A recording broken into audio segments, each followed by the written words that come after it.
neural feedback. And what neural feedback does is it measures your brain waves, and it tells you what part of the brain you're using, what part of the brain you're not using enough, right? Part of your brain is over, and part of the brain is under. So then once they figure out how your brain is working, they help you balance it out. So the part that's overactive, bring that down. The part that's underactive, bring it up. And it's wonderful for attention deficit. It's great for post-traumatic stress, all those things. So it's very exciting technology. So all that's taking place in the lobby. Okay. So now I want to turn it over to Joseph Baffa, who will offer the introductions to this second of a series. It's a forum series that we started last year. Joseph is an ELD, English Language Development, and Journalism teacher at Desert Mirage High School. He's also a doctoral candidate in the Educational Leadership Program here at CSUSB. Okay, so all yours, Joseph.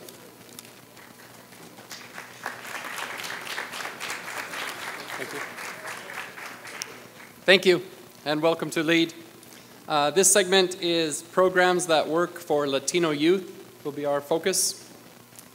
For decades, the inadequacies and shortcomings of Latino education have always been there. But a principal difference between then and now is the scale. In opposition, innovation and ingenuity can become our community's most valuable resources. LEAD, therefore, serves as a primary site for innovative, productive projects in Latino education. Focusing on Latino youth is of particular importance because the Latino population is large, growing, and relatively young, but it has lower educational achievement than other groups in the nation. Addressing the educational needs of the fastest growing community in the United States, the Latino community, is therefore vital to our local, regional, state, and national interests. Given this importance, it is imperative to continue the work of identifying and cataloging programs across the United States that show evidence of increasing access, opportunity, and achievement gaps for Latino students. Some programs were shaped specifically to serve young Latinos, while others serve the broader populations or focus on raising student achievement in general, but have shown strong benefits for Latino youth. Because we know many of the programs making a difference in our community concentrate their limited funds on direct service provision rather than evaluation or marketing, our defining role for the future as leaders is to sustain, replicate, and to bring up to scale those actionable practices most promising and unveil a roadmap that is hopeful, solution-oriented, and forward-thinking. This session is a continuation in a series that highlights a few such programs currently making a positive difference in the lives and educational development from early childhood through higher education. Participants will offer descriptions and practical information shown to be effective. So I'd like to introduce our panel for you right now. Starting on my right, this is the Director of Partnerships for New Futuro, Linda Vasquez.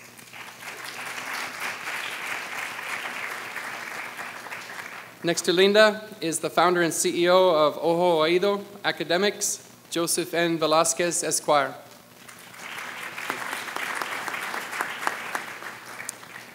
To my left is the Executive Director of Strategic Development and Partnerships, Think Together, and Hebrea Olinda Unified School District Board Member, Alicia Maciel.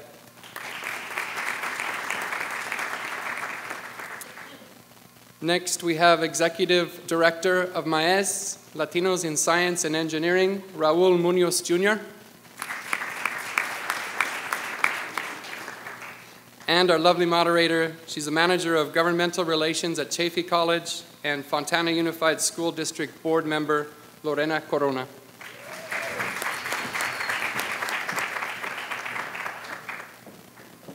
Well, thank you. I'm going to share with you the logistics of this panel. Our panelists will have all 5 minutes to share with us what is it that they're doing and how they're doing it. After they're done with their 5 minutes, we're going to start with questions. and we're going to share with you what is it that we're doing and how we're doing it. Before I get to my panelists, though, I want to take the opportunity to thank you. Thank you, all of you, for choosing to believe in our community. Thank you for choosing to invest in our community. Thank you for choosing to fight for our communities. I want you to be clear that we understand that it is your community efforts what is making a difference in our communities, in our country. I want you also to understand that we see your community efforts as a clear and strong answer to the quest that President Kennedy put in our shoulders back in 1964. And yes, this is what we can do for our country. Yes, this is what we can do for our communities. And together, we will continue to make a difference. We understand that the economic challenging times we encounter will not deter our efforts. We also know that it is the human capital. It is you. It is your voice. It is your mission. It is your ambition. It is your willingness to make a difference what will continue to move us forward. Make no mistake, because we all together are going to make sure that the American dream becomes a reality in our community. It is you. It is us. It is together that we're going to make a difference. And with that in mind, we're going to start the presentations, our panelists, with Linda. Please. And that we write on. I mean, how can I beat that, right? Thank you. That was such a motivator for the beginning of this discussion, because that's what it is. Today is an opportunity for all of us to come together and talk about what's working, what's not working. So I want to start off by thanking Dr. Murillo and the lead committee for inviting me to be part of this panel. I think it's really exciting, and I have a very personal connection to this kind of work because I am the first in my family to go to college. I was born in Mexico, Aguascalientes, in Zacatecas. I'm an Aguascatecana. They're so close together, and the first in my family to earn a bachelor's degree. So I could not move forward with giving back and helping the Latino community and other represented community and showing Latino families and underrepresented families the tools and the steps they need to take to get into college. So that's really what I wanted to talk about today and what Nu Futuro is doing. So all of us are here today because we recognize that there's a concern, that there's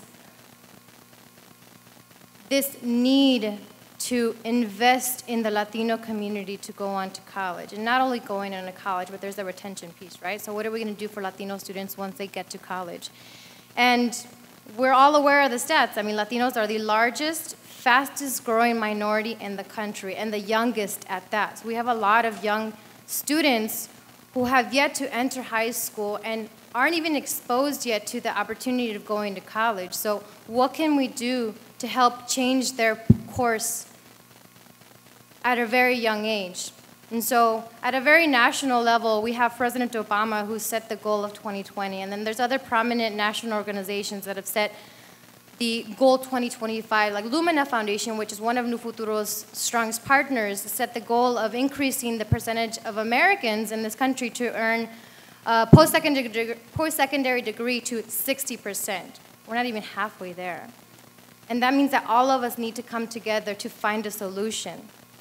Multi-sector organizations, corporations, government agencies, nonprofit organizations, the K-12 system, and the higher education system. So Latino student success is a key driver in meeting that goal, whether it's goal 2020 or goal 2025. You know, we must include the Latino community in meeting these goals, meeting these numbers, if we want to be the leading nation in those who are earning a bachelor's degree or higher education degree. And I was talking to my colleagues earlier today about this, is that when you're dealing with a Latino student, you're dealing with the family. Just like when they say you marry somebody, you marry the family también. It's going to be crazy sometimes. But this is the approach that we must take, and that you must educate the family on what they need to do to support their children going on to college. The parents must be part of the solution. We must educate the parents on what they need to do to fill these steps to get into college, but what they need to do to support their children.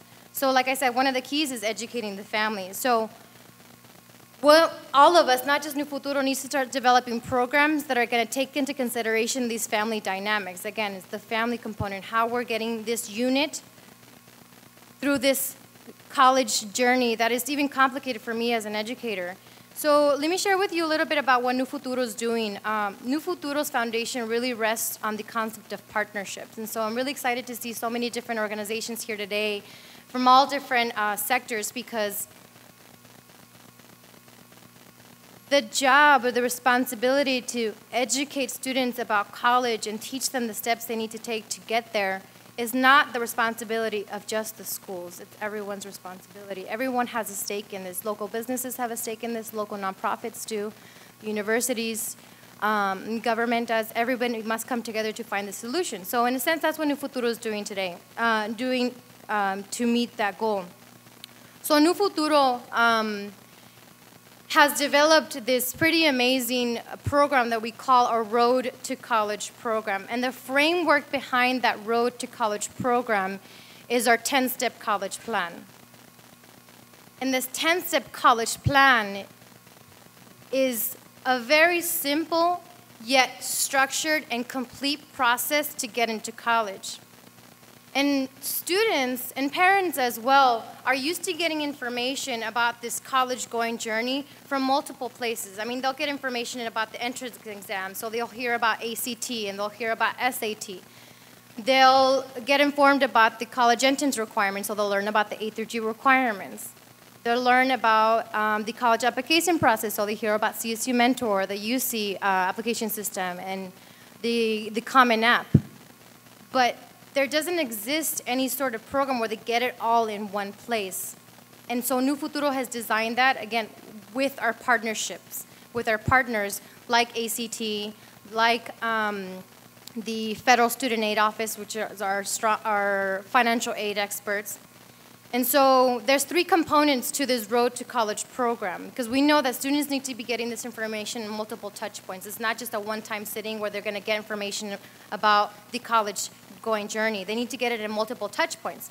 So the 3 parts are live events, and New Futuro is in 5 different states. We're in California, mainly Los Angeles, in the greater LA area. We're in Chicago, Houston, New York, and in Miami. So we have, once a year, we host a huge, and I'm talking 15,000 people, of absolutely free college prep fair, where we invite local universities. We host bilingual workshops on college, financial aid, careers, you name it. That live, personable touch is very important for families because they want to physically speak to a university representative, and not just a representative, but a bilingual representative. Because what happens sometimes is when you bring a parent to a college fair, and that representative doesn't speak English or Spanish, el hijo o la hija ends up being the translator. So it's no longer an interaction between their representative. You're like the connector. So one of our requirements for people who participate in our college fairs or our workshops, any live event, is that these representatives speak Spanish, because we want them to interact with the parents. The second component is that we have our digital platform online. So you're able to go right now to newfuturo.com, and you're able to access information on the college plan and information about college, financial aid, and careers 24/7, 52 weeks out of the year.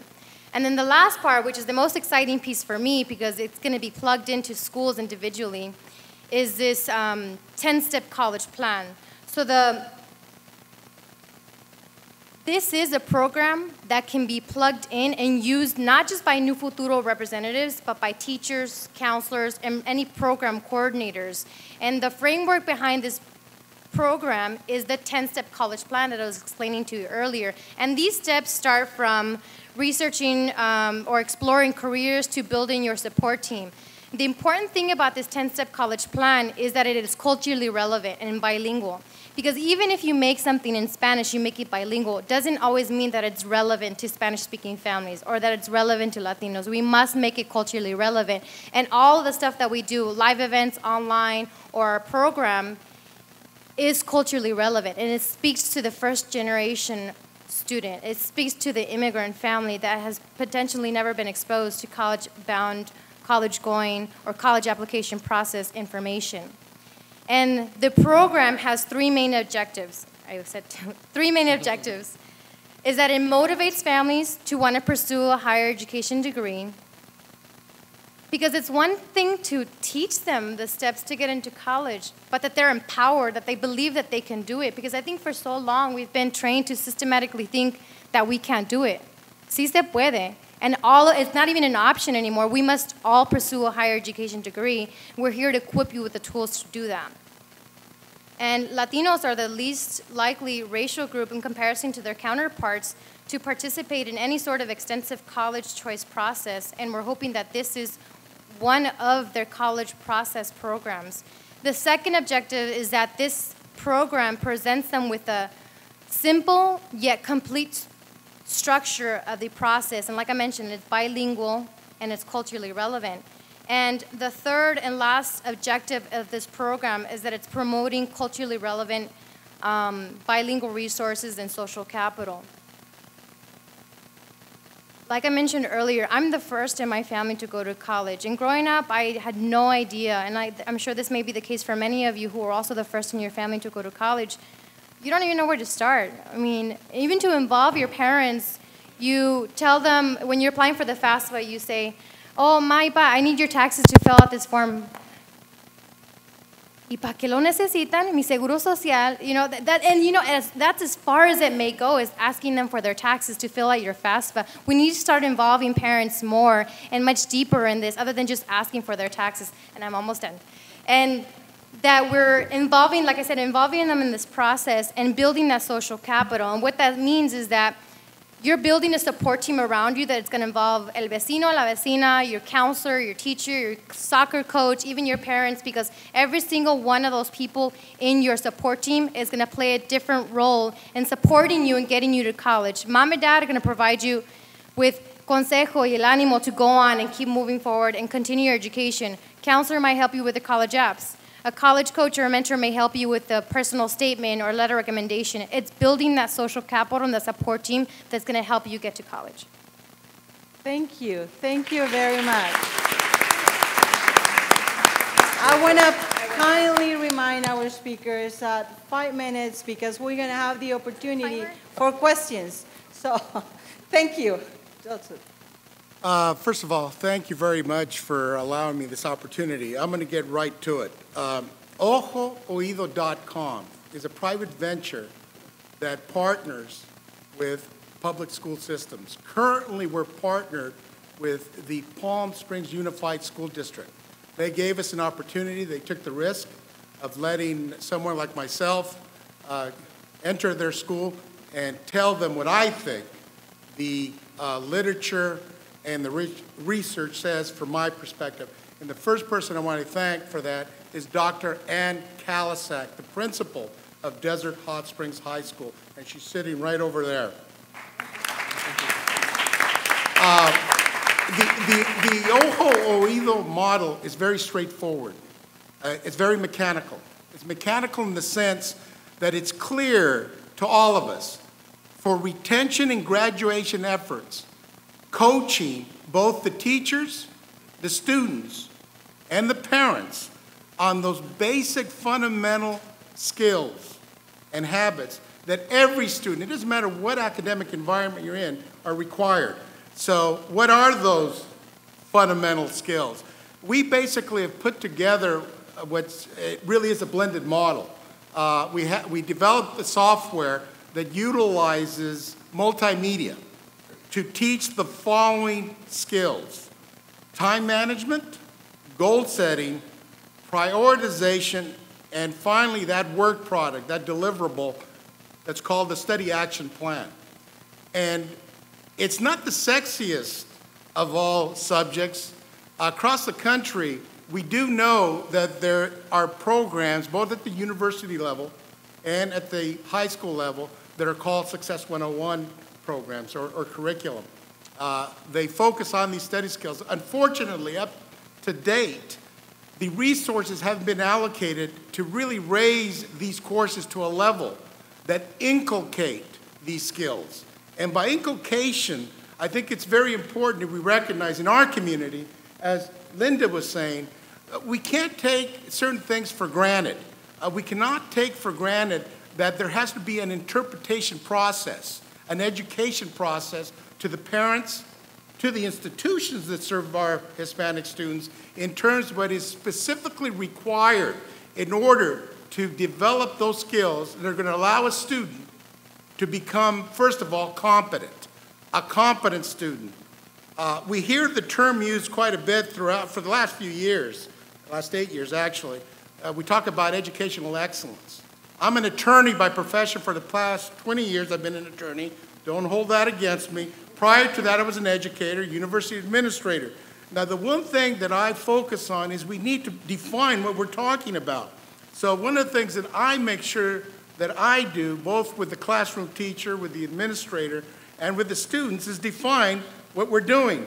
One of the things that we use as a mantra for ojoito.com is that it's habit-forming coaching for study skills. All I'm doing is drawing from the classic Aristotle model. I think we need to go back to our beginnings when it comes to education. And basically, let me quote Aristotle. He says, "We are what we repeatedly do. Excellence, therefore, is not an act, but a habit." And I think that's really something that is important that we recognize, certainly from the Ojoito standpoint, what we're attempting to do, and we're doing it at Desert Hot Springs High School because we have an administration, a school district that is open to ideas and open to the possibility that ojoito.com may not be right the first time. And we can backtrack and work with the students, work with the faculty, work with the parent outreach program, and with the administration to collaborate and make those appropriate changes that need to be made.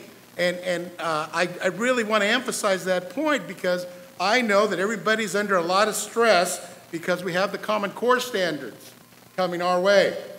And anybody that has read that stuff should be stressed.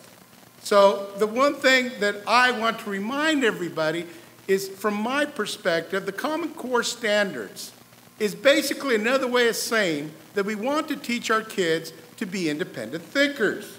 That's all it is. And we do have a pedagogy that any educator understands and knows. The one thing that I have found with the Palm Springs Unified School District is they understand the difference between having a mission or an objective to implement a program, and they differentiate between the execution of the program.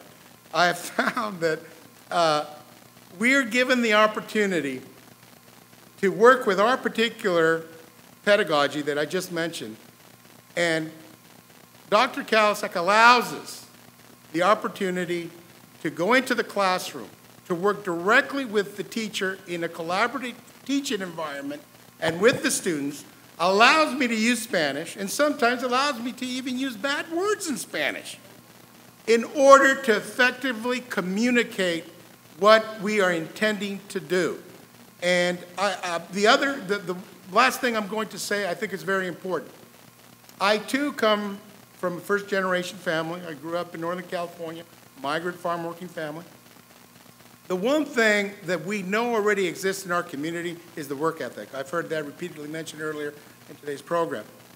The one thing that we're focusing on is delivering resources, a collective body of resources, which in our community means human beings, role models that have successfully negotiated the academic system here in the United States.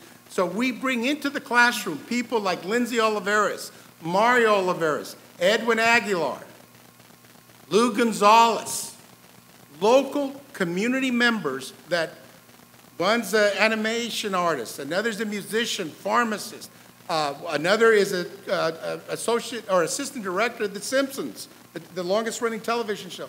They come directly into the classroom.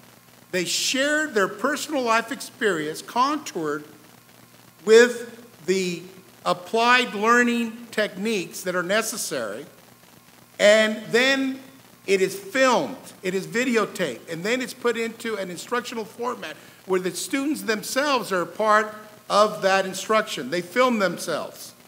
So one of the things that we're doing, and I get criticized for saying this, I'm going to finish right now. Thank you. We combine proven pedagogy dating back to early Greece with current state-of-the-art technology that these kids really can relate to. And with that, thank you for listening. Thank you, Joe. Yes. Again, I gotta remind our speaker, 5 minutes, please, because we're competing with lunch. Okay. So welcome to Alicia Maciel. Thank you.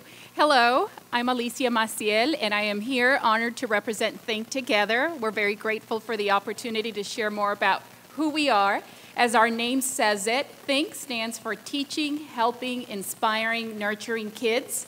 And we believe that that can best be done when we do it together as a community. And the many components that we bring together to help our students achieve their full potential is basically private funders, public funders, business, other nonprofit organizations, and other educational organizations such as public school districts. We are the largest nonprofit provider of extended learning time programs in California, and those programs consist of summer, after school, some early literacy that will help the children prepare, the little ones, and be ready once they get into kindergarten and beyond, and also help and coach the parents become their kids' best teachers. We also do some private tutoring or one-on-one tutoring with some of our students who tend to need it most. Over the last 6 years, Think Together has experienced tremendous growth, and we're very proud of that. And what we've been able to learn about our growth is that there are things that are working really well. And the things that are working well for us is basically being able to partner with our school districts that we are currently partnering with, and there are over 35 school districts throughout California where we go in and provide their extended learning time programs. And these programs are usually funded by ACES grants, After School Education and Safety, Prop 49 funding. And what we do is we go in and we talk to our school district partners about what their needs are and the needs of their students. And we develop a program where we've successfully lined up what we provide our services with the needs of the school district. And we are very intentional about helping close the achievement gap that we're experiencing in California and throughout the nation, quite frankly. So we make sure that our programs include various components. The academic component that will help the students with their homework and further their education around science, technology, math, and engineering. We also focus on providing an opportunity for them to have physical activity and learn about health and wellness.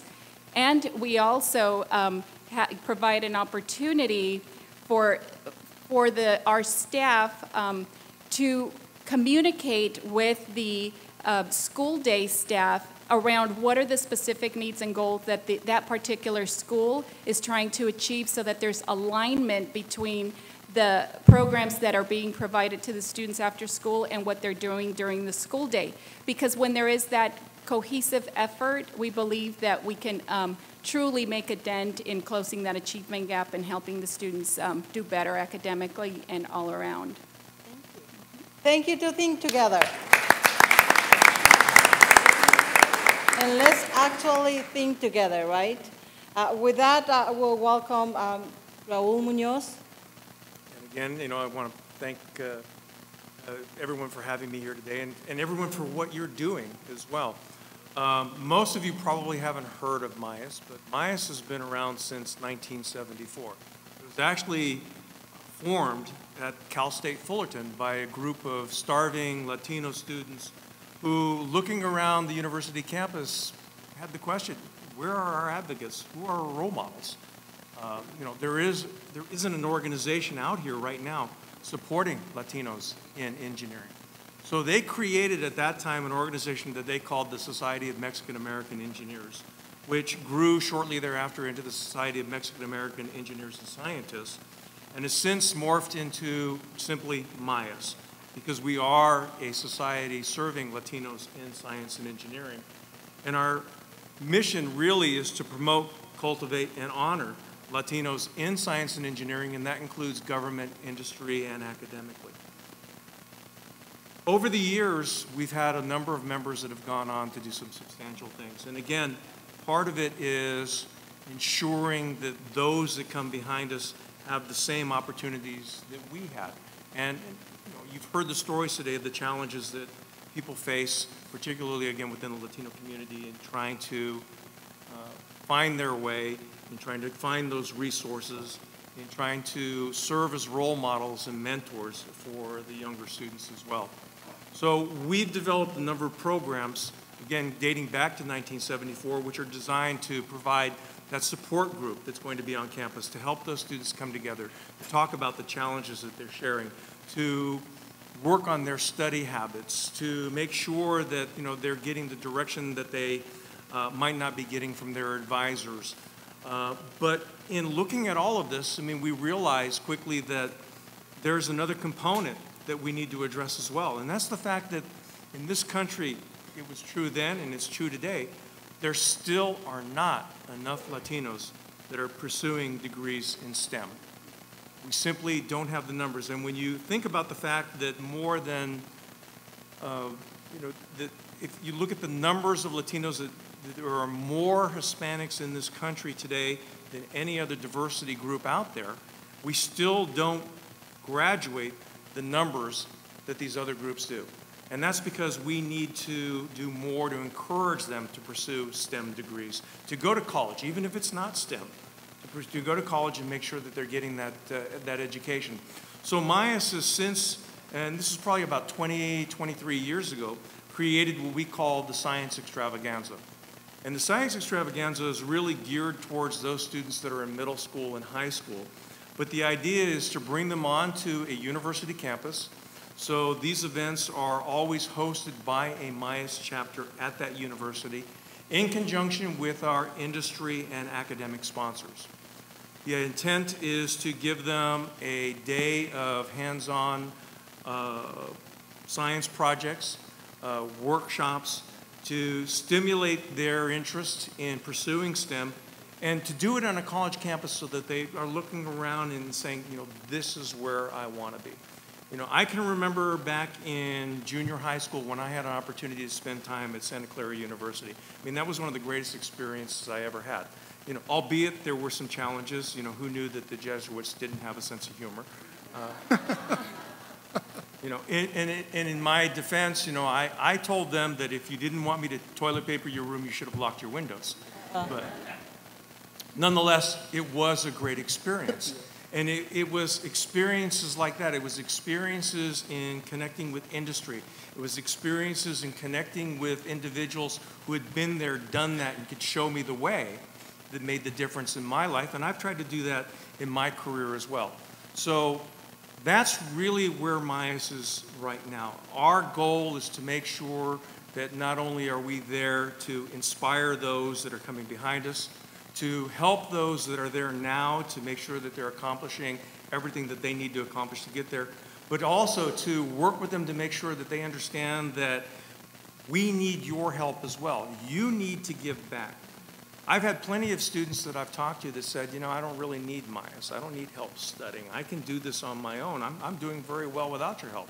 To those students, my answer always is, well, I need your help. We need to, together, work to make sure that we're doing everything we can so that we can truly demonstrate the force behind the Latino community in this country. It's, to me, always sad when I would ask the question of students, name me 3, living or dead, leading Latino leaders in this country. And without exception, all of them will typically say Cesar Chavez. Wow. And that's where it stops. So I'll know that we've made it when they go on for 5 minutes naming leaders in the community, naming individuals who have made a difference in their lives. That's when we know we're there. Thank you. Thank you so very much. As you can see, our panelists are an endless source of resources. And the energy and the passion they have and the challenging that it is to control the little short amount of time, it tells you, it sends the message to you, take advantage. This is what we have to offer. This is what we have to support your efforts. Don't let them go. They have 5 minutes in a year, but everybody had a 45-minute speech, okay? So take advantage, come, introduce yourself, invite them into your communities, make sure that they will become your next speakers in those community events that you organize. With that, we have time for one question. So who will be the lucky one going to the microphone and asking the only question? No one? Please, thank you.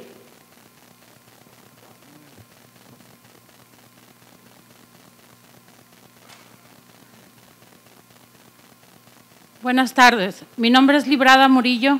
Gracias por mencionar dónde estamos los líderes. ¿Qué nos hace falta? Hemos estado teniendo reuniones.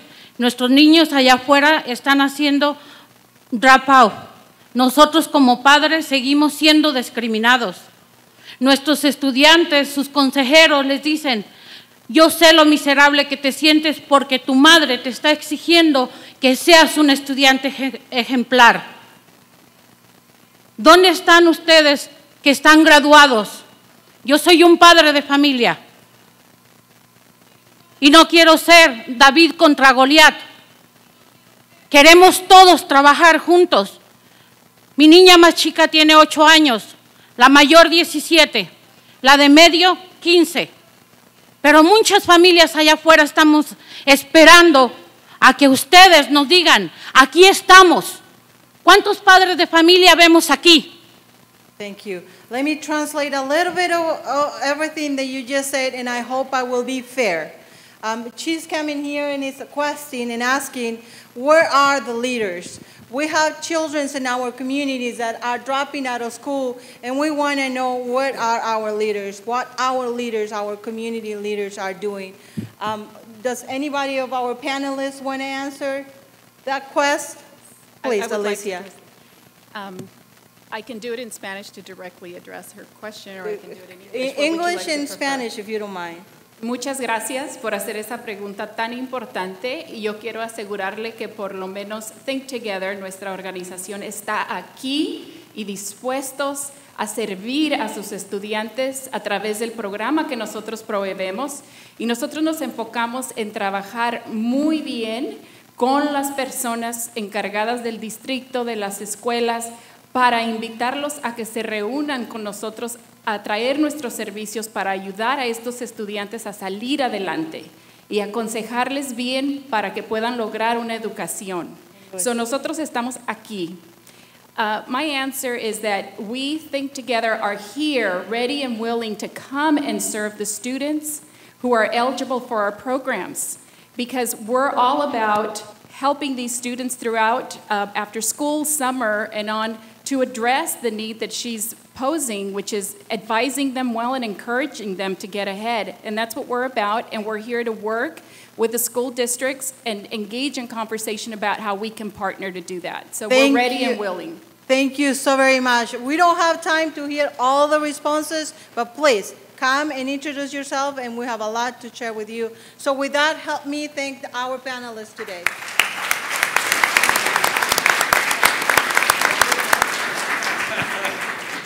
It's hard work to be a moderator, huh? This is hard. Man.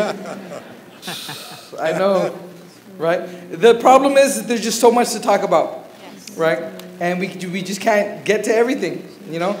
But these folks, they'll be around, I assume, like you said. So now what we're going to do, it's lunchtime, okay? So we have an hour. We got to make up for some of our lost time. Okay, so for, let's say 1:15, be back in the room.